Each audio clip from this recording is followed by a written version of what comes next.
নমস্কাৰ বন্ধুসকল, আপোনালোকে লক্ষ্য কৰি চাব, খাদ্য খোৱাৰ কিছু সময় পিছত আপোনাৰ বুকু জ্বলিব ধৰিছে আৰু আপুনি যদি বেছি জ্বলা থকা খাদ্য খায় তেতিয়াহ'লে জ্বলা-পোৰা বেছি হ'বলৈ ধৰে। ইয়াৰ কাৰণ হ'ল আমি যি খাদ্য খাওঁ সেই খাদ্যৰ পৰা উৎপন্ন হোৱা এচিড।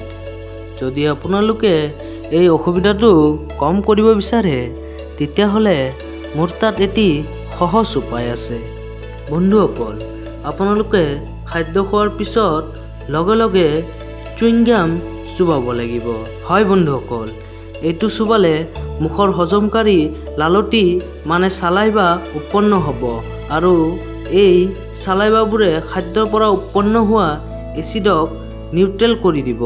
এনেদৰে আপোনাৰ বুকুৰ জ্বলা-পোৰা কম হ'ব ধৰিব। বন্ধুসকল, আগত জানিছিল নে এইটো কথা? যদি জানিছিল কমেণ্টত জনাব। যদি চেনেলত প্ৰথমবাৰ ভিজিট কৰিছে চেনেলটো ছাবস্ক্ৰাইব কৰি বেল আইকনটো প্ৰেছ কৰি দিব আৰু ভিডিঅ'টো যদি ভাল লাগিছে লাইক কৰিব। ধন্যবাদ।